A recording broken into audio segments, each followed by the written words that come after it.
में एक व्यक्ति रहता था। एक व्यक्ति रहता था, इतना कंजूस व्यक्ति था, इतना कंजूस व्यक्ति था, कभी उसने दान पुण्य नहीं किया। तो लोगों ने उसका नाम दानचंद रख दिया। दानचंद नाम रख दिया उसका। हर रोज उसकी है ना धर्मपत्नी कहा करती थी कि इतना धन का करोगे क्या, कुछ दान पुण्य कर लो। 10-12 कोस पे है ना गंगा जी बहा करती थी कि आज दशहरा है, चलो गंगा ही नहाओ, कुछ दान पुण्य कर लेना। तो उन्होंने कहा कि अरे भगवान, वहां जाना पड़ेगा तो कुछ ना कुछ देना पड़ेगा, हम नहीं जाते। अरे तुम सुनते नहीं हो, जाओ तुम कुछ दान पुण्य करके आना, चलो गंगा ही नहा के चले आओ। भैया कि चलो कोई बात नहीं, अगर तुम नहीं मानती हो तो हम चले जाते हैं। तो बेचारा इतना कंजूस था, बैलगाड़ी चलती थी कि उसमें बैठेंगे तो कुछ ना कुछ देना पड़ेगा, पैदल ही चले जाते हैं। तो मेरे प्रिय भक्तों, बेचारा पैदल ही चल देता है। यहाँ जब 10 कोस तक पैदल जाता है हारा थका, अब उसने सोचा मन में कि अगर जहाँ पे ये सब लोग घाट पे स्नान कर रहे हैं, यहाँ पे अगर स्नान किया तो कोई ना कोई पंडा हमें पकड़ लेगा। ऐसा करें, मुर्दा घाट पे नहाते, वहां कोई नहीं जाएगा। तो मेरे भक्तों, वो पहुंचा मुर्दा घाट पे नहाने के लिए। अब भैया उसने कपड़े उतारे और गमछा लपेटा और नारायण की लीला चालू हो गई। इतना कंजूस ही था वो। जैसे ही डुबकी लगाई और नारायण पंडा के रूप में प्रकट हो गए विष्णु भगवान और बोले कि अरे साहब, आप तो अच्छे आ गए इस घाट पे। कि अरे हम तो ये दूसरा घाट पे इसलिए मुर्दा घाट पे आए थे, यहाँ कोई नहीं मिलेगा, या तुम फिर भी मरने चले आए। बताओ, पंडा से बोला दानचंद। अब भक्तों कि हम बड़े संतोषी ब्राह्मण हैं, हम वहाँ नहीं जाते हैं। इसके मुर्दा घाट पे जो भी आता है वो कम से कम मेरा 1 साल की व्यवस्था करके जाता है। भैया दानचंद बोले कि हम तुम्हें नहीं कुछ देने वाले। कि अरे कुछ देना पड़ेगा ना। कहीं हम कुछ नहीं देंगे। कि अरे कुछ नहीं देना है तो उधार कर लो, हम उधार भी कर लेते हैं, हम पैसे पंडा नहीं है, हम बड़े संतोषी ब्राह्मण हैं, उधार कर लोगे। कि अच्छा उधार भी हो जाता है। कि हाँ, उधार भी हम कर लेते हैं। कि हम ज्यादा तो कुछ नहीं हम दे पाएंगे, एक ढेला दे देंगे। भैया उधारी हो गई। अब भैया वो दानचंद वहां से है ना 10-12 कोस पैदल चला था, उधर से 10-12 कोस है ना पैदल आया घर पे। बेचारा टेंशन में, एक ढेला देना पड़ेगा, एक ढेला देना पड़ेगा। अब कौन देना पड़ेगा, पंडा तो वही रह गया। अब उधारी तो लटकी रहेगी, क्या दिक्कत है। भैया दानचंद आए घर पे, बुखार आ गया, लेट गए। धर्मपत्नी बोली, अरे गंगा स्नान करके आए हो कि कैसा स्नान हुआ, उधारी और हो गई। कि उधारी हो गई। और इधर भैया ये तो नारायण थे, इन्हें पता लगाने की जरूरत नहीं है, इन्हें तो सब पता है। इधर नारायण शाम जैसे ही हुआ वैसे उनके दरवाजे पहुंच गए। अब जब भैया पंडा के रूप में ये पहुंच जाते हैं और कहते हैं भैया दानचंद, तो भैया उनकी धर्मपत्नी बाहर निकलती है और कहती है कि आप कौन। कि अरे दानचंद को बुला दो, वो मेरे से कुछ उधारी करके आए थे, वो हम लेने आए हैं। कि अच्छा हम देखते हैं थोड़ा अंदर जाके। तो भैया गई अंदर की। अरे सुनते हो, वो पंडा आएगो तो अरे पंडा आएगो, उनसे कह दियो कि बहुत बीमार है। अब इधर धर्मपत्नी आई। अरे महाराज, अभी उन्हें बहुत तबीयत खराब है उनकी, वो उठ भी नहीं पा रहे हैं। कि अरे मेरा जजमान, उसकी अगर तबीयत खराब है, अगर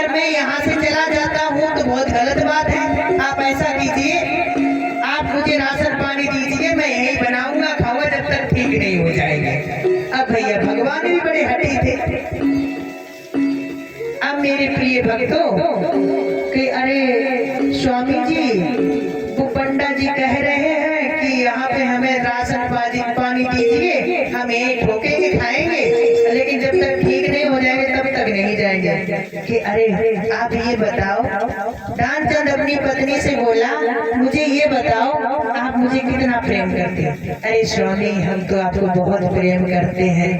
कि अच्छा मेरी एक बात मानोगी? कि हाँ बताइए स्वामी। कि पंडा से जाके ये कह दो कि दानचंद मर गए। अब भैया कहीं स्वामी जी हम सब काम कर सकते, हम ये नहीं कहेंगे जाके कि मेरे पति मर गए। कोई भला कोई स्त्री ऐसा कह सकती है कि अरे तुम मुझे प्यार करती हो ना, प्रेम करती हो ना, कह दो जाके, कुछ नहीं होता, कम से कम है ना इसकी छुट्टी तो हो जाएगी। कि अच्छा चलो कोई बात नहीं। बेचारी रोती गाती आई वहाँ पे, अरे महाराज हमारे स्वामी अभी चले गए। अरे कहाँ चले गए, हमें बताओ, हम लेके आते हैं। अरे नहीं महाराज, वो बिल्कुल ही चले गए। कि अच्छा, कि आप तो नारी हो, आप कहाँ जाओगी, पूरे गांव में कहोगी जाके, अभी हम सबको बुला के लाते हैं। भैया नारायण एक से अनेक बन गए पंडा, और पूरे गांव में कह के आ गए दानचंद खत्म हो गए, दानचंद खत्म हो गए। अब इधर तो है ना पूरा गांव इकट्ठा हो गया। तो मेरे प्रिय भक्तों, आदमी को है ना टिकटी बनाने में क्या देर लगती है, नहीं देर में टिकटी बन जाती है। अब इधर ये रो रही, अरे भैया ये मरे नहीं, ये तो जिंदा है। अरे औरत का तो ये स्वभाव होता है, वो तो कहती है कि मरे नहीं है। अरे भैया इन्हें उठाओ बादो। अब वो बेचारी सिर पटक रही कि मरे नहीं, लेकिन किसी ने उसकी बात नहीं मानी। और ये अच्छा योगा किए वाला इंसान था, सांस रोक के लेट गया। अब मेरे प्रिय भक्तों, इसको टिकटी पे कस लिया जाता है और शमशान में पहुंच जाते हैं। दानचंद टस से मस नहीं हो रहे हैं। अब क्या होता है भक्तों, यहाँ आग देने वाले होते ही है, तब तक है ना पंडा जी बोलते हैं, भगवान जी बोलते कि चलो कोई बात नहीं, मेरा जजमान था, मैं इसके कान में मंत्र बोल दूं, शायद है ना कहीं प्राण हो तो उठ जाए। तो भैया इधर है ना चतुर्भुज रूप में कन्हैया जो पंडा के रूप में थे कि अरे दानचंद, हम पंडा नहीं हैं, हम भगवान हैं, आपको जो मांगना हो वो मेरे से कहे। दानचंद ने सोचा कि देख ले, आँख खोल के भगवान है कि पंडा है। जैसे ही आँख खोला तो सामने पंडा। दानचंद ने फिर आंखें बंद कर ली। कहीं पंडा तो पीछा ना ढील रोके, अरे दानचंद जो कुछ चाहिए वो हमसे कहे। दानचंद बोला कि महाराज क्या सोचे और क्या कहें। फिर बोले भगवान कि अरे जो इच्छा हो तेरी, जो मुंह से कह दीजिए। दानचंद बोला महाराज वो एक धेला अपनो छोड़ दीजिए, बस यही कहना है कि ऐसो कौतुको है ना हमने, कंजूस ना देखो, अंत में बाने एक धेला छुड़वाई लो। ऐसे ऐसे भक्त हुए हैं इस धरातल में, भगवान भी उनसे हारे हैं। देखिए मेरे भक्तों, इस कथा से क्या प्रमाण मिलता है। भगवान कहा गया है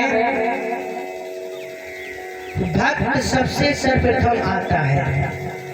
जब भक्त नहीं होते तो भगवान कहाँ होता। हर एक समस्या का समाधान कहाँ होता है। अब एक बात ये बताइएगा, हम आप सेवा करते हैं, यदि हम मंदिर में जाएं, शिवलिंग के पास जाएं और दूध लेके जाएं, पंचामृत बनाएं, शहद लेके जाएं, दही लेके जाएं और शंकर जी पे चढ़ाएं, और चढ़ाने के बाद कहे कि प्रभु हमने आपके ऊपर बहुत के आशीर्वाद दे दो। क्या शिवलिंग है ना तुम्हारे ऊपर हाथ उठा के आशीर्वाद देती है? नहीं देती है। मेरे प्रिय भक्तों, मैं तो यही कहता हूँ, अपने माता पिता से है ना, आप लोग है ना लड़ाई झगड़ा करते भी हो, लेकिन अगर सुबह उठ के अगर माता पिता के चरण छू लिए तो सुबह तुरंत ही आशीर्वाद मिल जाएगा तुमको। वो कभी निष्फल नहीं जाता है। वो उस समय सच्चे दिल से आशीर्वाद देते हैं कि बेटा कोई बात नहीं, तू हमेशा सुखी रहे, मेरा आशीर्वाद है। तो एक बात बताइए, हम आप आज जो है ना हमें सब कुछ देने वाले माता पिता हैं, उनका तो सम्मान नहीं कर पाते हैं और मंदिर में जाके घंटियां हिलाते फिर रहे, बहुत बड़े पुजारी बने घूम रहे हैं। इसे पुजारी नहीं कहते, उसे भगवान भी नहीं अपनाता है जो अपने माता पिता को नहीं मानता है। क्योंकि माता पिता से बढ़कर इस संसार में कोई चीज नहीं है। माता पिता गुरु और संत, इनकी भूले से भी निंदा नहीं होनी चाहिए। जिस व्यक्ति ने, जिस बच्चे ने अपने माता पिता की कदर नहीं की, वो कभी जीवन में सफल नहीं हो सकता है।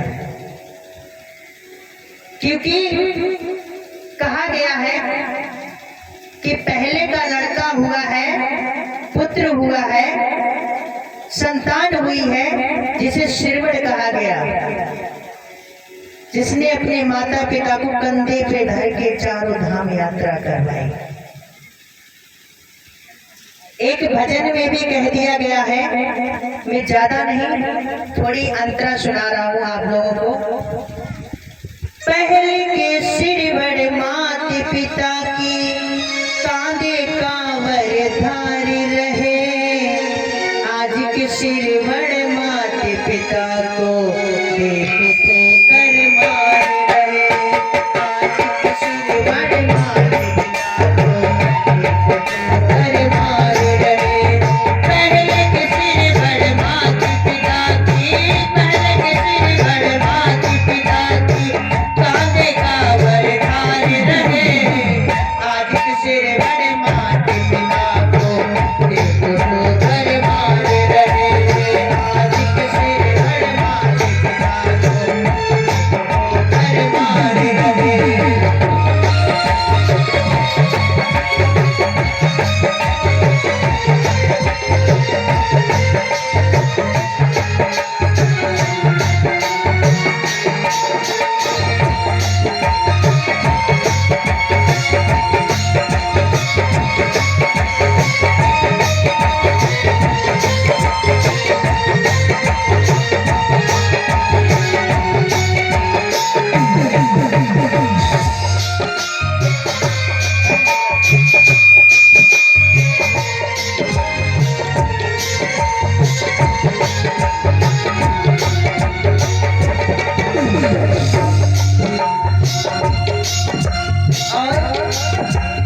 कहा गया है, पहले की एक नारी हुई है सावित्री, पहले की नारी सावित्री पति के प्राणों को लाई थी, पहले की नारी सावित्री पति के प्राणों को लाई है, आज पत्नी सावित्री पति ऊपर छुरी चलाई है, पति ऊपर छुरी चलाई है।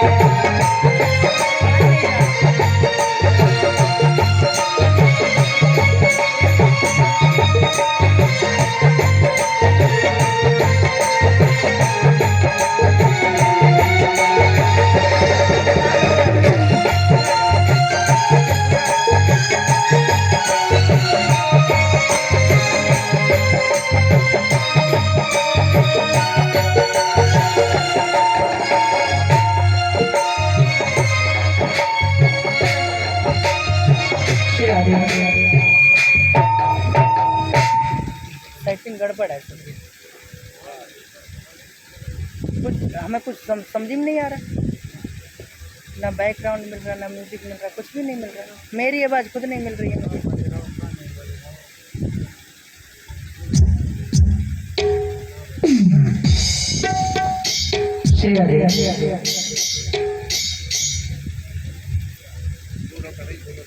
बोल वृंदावन बिहारी लाल की। Hello hello hello